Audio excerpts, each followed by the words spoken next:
קדוש ברוך הוא וברוך שמו אלוקינו מלך העולם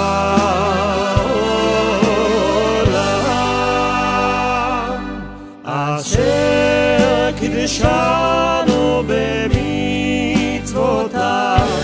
אשר קידשנו במצוותיו וציוונו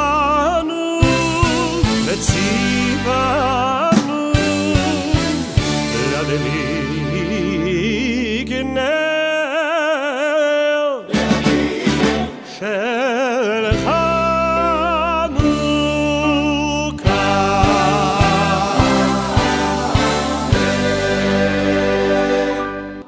שעשה ניסים, שעשה ניסים, שעשה ניסים לאבותינו, שעשה ניסים, שעשה ניסים, שעשה ניסים לאבותינו, שעשה ניסים, שעשה ניסים, שעשה ניסים לאבותינו, שעשה ניסים, שעשה ניסים, שעשה ניסים לאבותינו בימים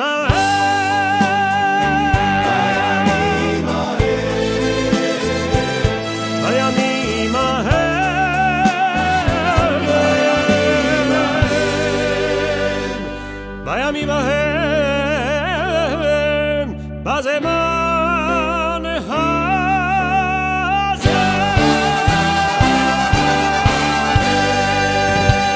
Eh bien, shalom à tous. Erev Tov, Hanouka Sameach. Et nous sommes particulièrement heureux de vous retrouver d'ici à Jérusalem. Ce soir, c'est une occasion particulière. Nous sommes la dernière soirée de Hanouka, la 8e bougie. C'est vraiment un grand plaisir de se retrouver enfin. Shalom Yohan. Erev Tov, Erev Tov. Erev Tov à tous. On est très heureux de se retrouver avec le Rav Dre de Shadarim et Mizrahi. Oui. Et par quoi on va ouvrir cette magnifique soirée? Eh bien, en effet, Yohan, ce soir, on célèbre Hanouka ensemble. C'est l'occasion de remercier tout particulièrement le Rav Uri Cherki, qui est toujours présent à notre appel. Il a accompagné nos différentes soirées jusqu'à présent. Et ce soir aussi, nous allons lui passer la parole pour avoir un message tout particulier face à la signification de la fête de Hanouka. À Rav Uri, qu'est-ce qu'on célèbre quand on allume les bougies de Hanouka?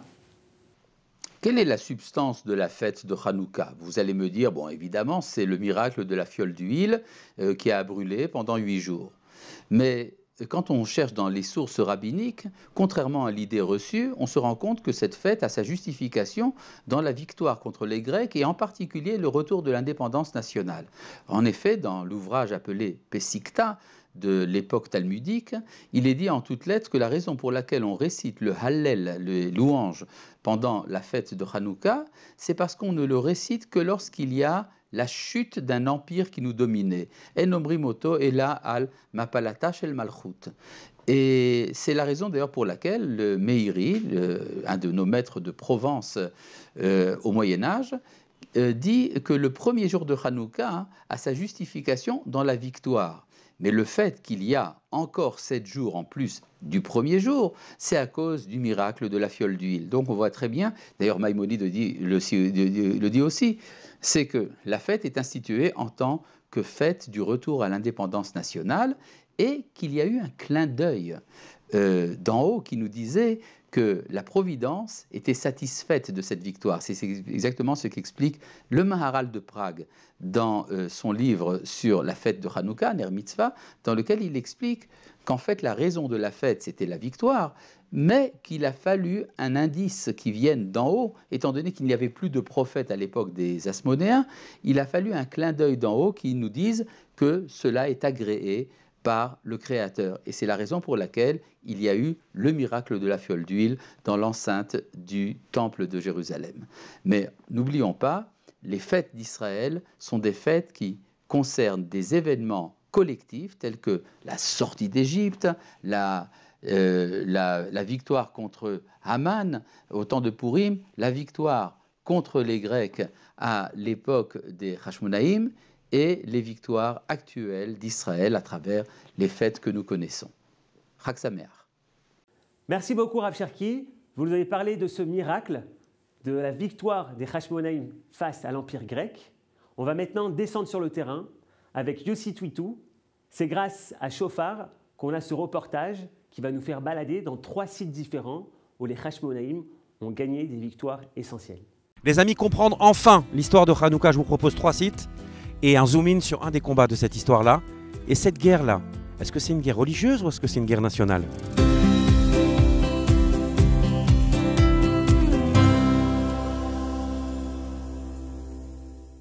En moins 323 de l'ère chrétienne, meurt Alexandre le Grand, après 12 ans de règne et après avoir fondé l'Empire grec. Comme il est jeune, il n'a pas de successeur, et donc en fait ce sont ses proches qui vont se partager et en fait s'entre-déchirer cet empire-là. 2 grandes dynasties, au nord d'Israël, la Syrie avec la dynastie séleucide, et au sud d'Israël, l'Égypte avec la dynastie ptolémaïque. On fait un bond en avant d'1 siècle et demi, on est maintenant en moins 167, Antiochus Épiphane, Antiochus le IVe, c'est le roi des Séleucides. Il est extrêmement opposé à la culture et au culte juif. Et donc il va instaurer 2 types de décrets. D'abord des lois qui vont nous ôter tout reste d'indépendance, mais aussi des lois anti-juives, anti-judaïsme, le judaïsme le plus élémentaire, circoncision interdit, Shabbat interdit, calendrier hébraïque interdit, étude de la Torah interdite. Et pour bien marquer tout ça, le Beth Amikdash, le temple de Jérusalem, qu'il avait déjà pillé auparavant, devient un lieu de culte païen où on adore la divinité grecque Zeus. Pour s'assurer de la soumission des Juifs, Antiochus Épiphane ordonne que dans tous les villages d'Israël, on organise des cérémonies de sacrifice de cochons en l'honneur de Zeus. Et donc ce commando sacrifice arrive dans le village de Modi'im, à mi-chemin entre Jérusalem et la plaine côtière. On rassemble tous les habitants du village et on demande au notable de Modi'in, c'est Matityahu, le prêtre, le fils de Yochanan, on lui demande à lui de faire le sacrifice du cochon en l'honneur de Zeus. Matityahu, bien sûr, refuse, on désigne un juif plus complaisant, et au moment où le sacrifice doit se faire, Matityahu sort les armes, et aidé de ses 5 fils, il tue tous les acteurs de cette cérémonie, et lui et ses proches prennent la fuite vers les montagnes de Gofna. C'est le début de la révolte de Hanouka. Les amis, notre premier site, on est à Modi'in. Autour de nous, la Modi'in moderne. Mais si elle s'appelle Modi'in, c'est parce qu'on sait qu'on est dans le coin de la Modi'in antique. Et il y a quelques années, dans cette ville, on creuse des vestiges archéologiques qu'on trouve et on retrouve un village de l'époque de Hanouka, de cette époque-là. D'ailleurs, c'est pas juste un village, mais regardez, je rentre dans la synagogue de ce village.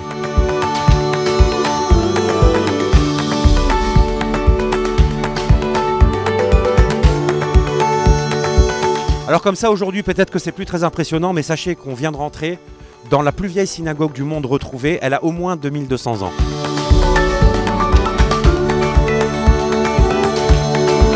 Et juste à côté de la synagogue, je descends ces quelques marches et je me retrouve dans le mikvé, le bain rituel de ce village-là. Tout un symbole. On est peut-être à l'endroit où a éclaté la révolte qui a mené à la purification du temple. Le vieux prêtre Matityahu et ses proches quittent donc Modi'in pour les montagnes de Gofna. Et là-bas, vivant dans des grottes en fuite perpétuelle, il va rapidement succomber. Et de ses 5 fils, c'est Yehuda qui va prendre la succession et qui va prendre la tête de la révolte. Les 5 fils de Matityahu ont chacun un surnom. Le surnom d'Yehuda, c'est Maccabi. Ils deviennent donc les Maccabim. 2 premiers combats sont menés contre lui par des commandants locaux, Séron et Apollonius. Il en sort victorieux. Antiochus Épiphane comprend qu'il a quelque chose de sérieux face à lui et il décide d'employer les grands moyens. C'est notre 3e combat.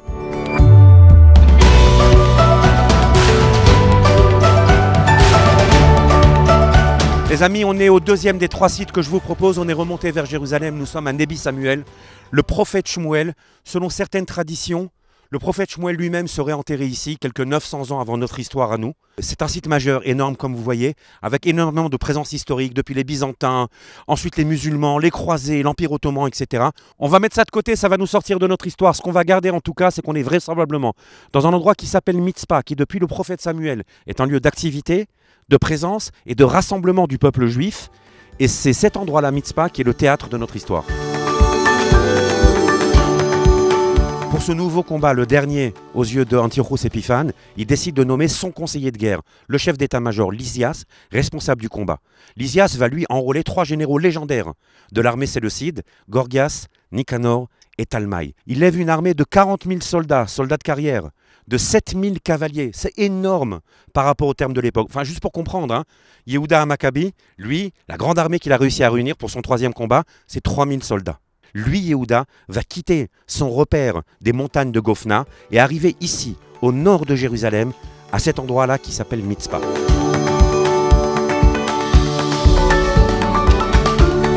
Pourquoi ici à Mitzpah? 2 raisons à mon humble avis. La première, elle est historique, elle est spirituelle. C'est traditionnellement un endroit de rassemblement, un endroit de prière depuis le prophète Samuel. La deuxième raison, elle est stratégique. D'abord, on est au nord-nord-ouest de Jérusalem avec une parfaite vue sur Jérusalem, donc une possibilité de prévenir et de défendre. Mais surtout par rapport à notre combat, regardez derrière moi, on aperçoit la plaine, elle s'appelle la vallée d'Ayalon. C'est dans cette plaine-là que l'armée séleucide s'est installée. Et donc en fait, d'ici, Yehuda Maccabi voit son ennemi, voit son camp, et va voir sa progression. Lysias a une bonne idée, il va prendre Yehuda à son propre jeu. Vous savez, l'armée séleucide, c'est la grande armée, c'est l'armée impériale, c'est l'armée très ordonnée, même un peu prévisible. Yehuda, lui, c'est une guerre de guérilla, avec une poignée de soldats, toujours à surprendre son ennemi. En fait, il va décider de jouer le jeu de Yehuda. Et donc, il détache Gorgias, un des 3 généraux, avec une petite force, un commando. Et ce commando-là va venir jusque dans le camp de Yehuda, ici à Mitzpah, et le surprendre avant que le combat commence.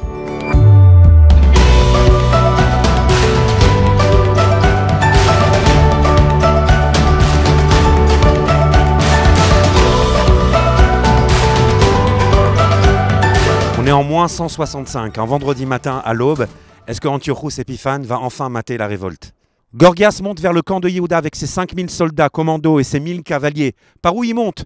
Par la seule véritable route de l'époque, elle s'appelle Ma'aleh Bet Horon, le col de Bet Horon. Aujourd'hui, c'est l'autoroute 443 qui va depuis la plaine et la vallée d'Ayalon jusqu'à Jérusalem. Et il se dit, je vais attraper Yehuda dans son camp à Mitzpah, et si Yehuda décide de fuir, il devra passer par mes hommes. Yehuda est un enfant du pays, il connaît bien le terrain, et il sait qu'en fait, il y a une deuxième route, plutôt une piste même, qui descend depuis Yerushalayim vers la plaine. C'est ici sur ma droite, et vous reconnaissez sûrement l'autoroute principale que vous connaissez tous, qui mène aujourd'hui de Tel Aviv vers Jérusalem. Et donc Yehuda dit à ses hommes, laissez le camp comme il est, laissez tout en plan. Prenez vos armes, on va descendre par la piste et surprendre l'armée séleucide dans son camp autour de Emmaüs, quand ils sont encore en train de dormir.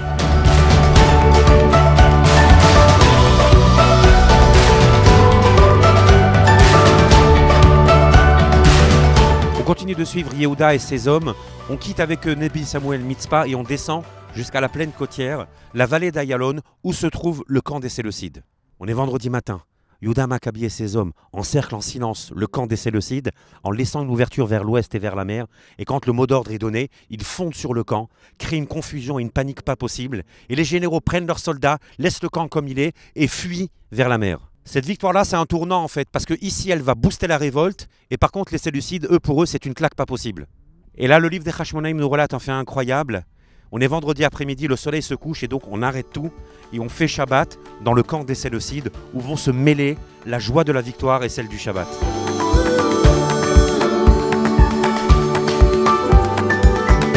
Après encore un an et un 4e combat en moins 164, Yehuda Maccabi arrive enfin à Yerushalayim. Après 4 ans de révolte, libère Jérusalem, libère le temple, purifie le temple. C'est les 8 jours de Hanouka qu'on connaît tous. Sauf que c'est pas la fin de l'histoire de Hanouka, mais c'est en fait que le début, puisque Yehuda et ses hommes vont encore devoir se battre 4 fois. D'ailleurs, le 5e combat, il va le perdre.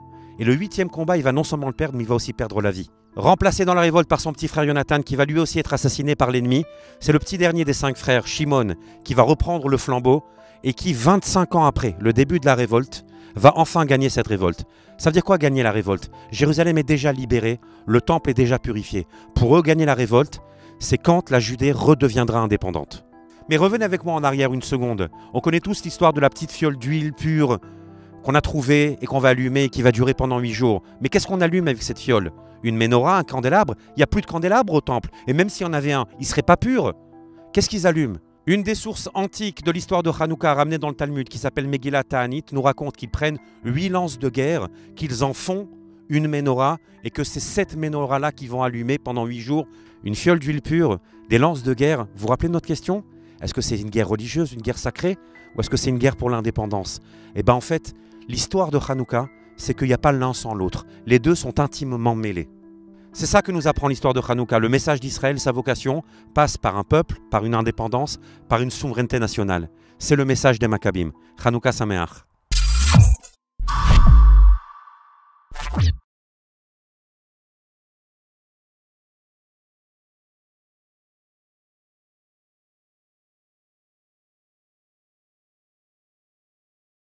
Eh bien, c'est vraiment comme si on y était. Nous sommes encore sous l'émotion de ces différents combats. Merci, merci à la production de Shofar. C'est l'occasion de vous inviter à suivre les différents épisodes des reportages de Shofar. Vous êtes invités à les encourager par les différents moyens des réseaux dans lesquels ils sont transmis. C'est maintenant le moment de recevoir la bénédiction du Morenu Verabenu, le Rav Shmuel Eliyahu. Il n'est pas présent avec nous ce soir, mais il tenait véritablement, de façon personnelle, à nous adresser son message. C'est l'occasion, en ce qui me concerne personnellement, de remercier son attachement, sa fidélité. À chaque fois qu'on lui demande, il répond présent. Le Rav Shmuel Eliyahu va nous adresser un message particulier pour la fête de Hanouka et véritablement également nous adresser sa bénédiction. Merci beaucoup, c'est à vous, הרב שמואל. שלום לכולם. יש שואלים באמת איך מתתיהו ובניו הצליחו לנצח מעטים את הרבים, חלשים את החזקים. איך הצליחו לנצח ואיך התורה מבטיחה לנו ורדפו מכם 500 ו100 מהם מכם רבבה ירדופו. ובעיקר, איך אנחנו גם בימינו זכינו לראות, גם בקום המדינה, איך קומץ יהודים, ממש חלשים ומעטים, גירשו 10 מדינות שקמו עלינו לכלותנו, וכך היה גם במלחמת 6 הימים, פלא גדול, מול עינינו. איך הדבר הזה קורה? התשובה נמצאת בתפילה, אנחנו אומרים אותה, נקרא לכם את המילים שכולנו קוראים. אבינו שבשמיים חי וקיים, עשה עמנו חסד בעבור כבוד שמך, הגדול, הגיבור והנורא שנקרא עלינו. זאת אומרת, שאנחנו אומרים, האל הגדול, הגיבור והנורא, אלה תכונות שמשה רבנו מזכיר אותן, כי הם נקראות עלינו. אם הקדוש ברוך הוא גדול, אז הוא אומר לאברהם, ואעשך לגוי גדול. ואם הקדוש ברוך הוא גיבור, אז הוא אומר לנו, ורדפו מכם 500. ואם הקדוש ברוך הוא נורא, אז כתוב, כי שם השם נקרא עליך ויראו ממך. וגם הפסוק אומר, כי השם אלוהיך בקרבך, אל גדול ונורא. אז אם הקדוש ברוך הוא הגדול, הגיבור והנורא נמצא בתוכנו, איך לא רדפו מכם 500, ואיך לא 1 יניס 1000 ו2 ינוסו רבבה? איך לא? ודאי שככה, רק אדם צריך תמיד לזכור את זה. כי לפעמים אדם מפחד, הוא לא זוכר שהשם בקרבו. אז עיקר מצוות נס חנוכה, להבין שמה שהיה, מה שהם הבינו, מתתיהו ובניו, זה נכון גם לימינו. ורואים את זה בחוש, פשוט רואים את זה בחוש. ובמיוחד כאן בארץ ישראל זוכים. כי כמו שאומר השם לאברהם, לך לך מארצך, ממולדתך, מבית אביך, אל הארץ אשר אראך, ואז אעשך לגוי גדול. כשאתה בא לארץ ישראל, אז שם השם נקרא עליך ויראו ממך. אבל כשאנחנו בגלות, אנחנו לפעמים מפחדים מאומות העולם. ולוואי נזכה באמת לעשות קידוש השם גדול, ולגלות בעולם את שמו, שנזכה באמת לגאולה למען שמו באהבה, אמן ואמן. Merci beaucoup Rav Shmuel Eliyahu pour vos paroles lumineuses. Et pour conclure cette magnifique soirée, ce soir, un allumage tout particulier. Tout d'abord par cette Hanoukia. C'est une Hanoukia qui est faite complètement de bronze, qui fait près de 2 mètres sur 2 mètres, qui pèse près de 2 tonnes. Sachez, toute l'année, elle est au tombeau du roi David. Et quelques jours avant, on l'amène au Kotel. On se connecte en duplex de la cérémonie officielle de l'allumage de la 8e bougie au Kotel.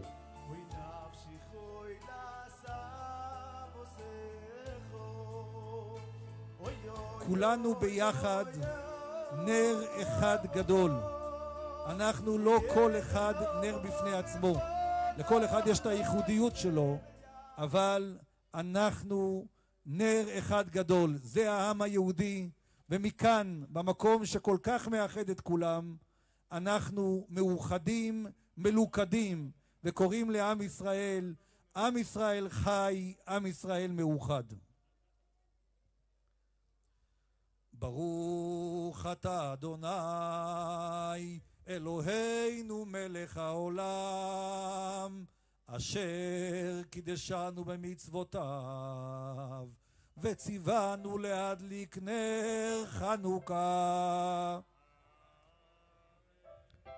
ברוך אתה אדוני אלוהינו מלך העולם, שעשה ניסים לאבותינו בימים ההם בזמן הזה. הנרות הללו שאנו מדליקים, הנרות הללו שאנו מדליקים, על הניסים ועל הנפלאות ועל התשועות ועל המלחמות שעשית לאבותינו, שעשית לאבותינו בימים ההם, בימים ההם, בימים ההם, בזמן הזה. מעוז צור ישועתי, לך נאה לשבח, תיכון בתפילתי, ושם תודה נזבח, לתכין מטבע, מצרם נבח, אז אגמור בשיר מזמור, חנוכת המזבח, אז אגמור בשיר מזמור, חנוכת המזבח. לבנים נקבצו עליי, אזי בימי חשמלי, ופרצו חומות מגדלי, וטימו כל השמלים, ומי נותר כאן קני, נעשה נס לשושנים, ונגינה ימי שמונה, קמו שירו רנני, ונגינה ימי שמונה, קמו שירו רנני.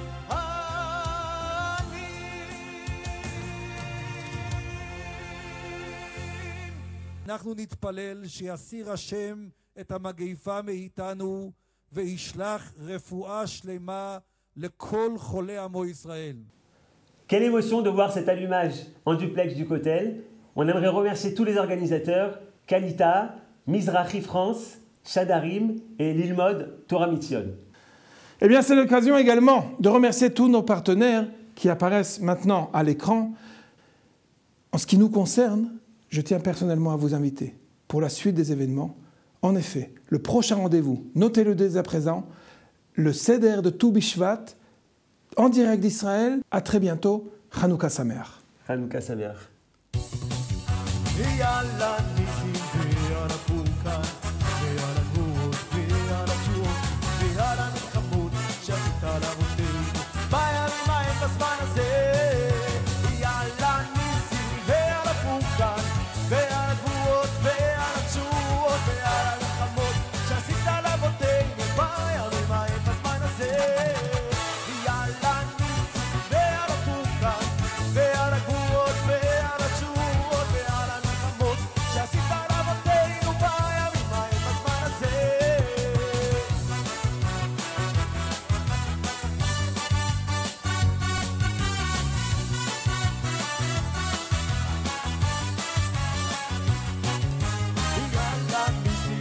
ויענפו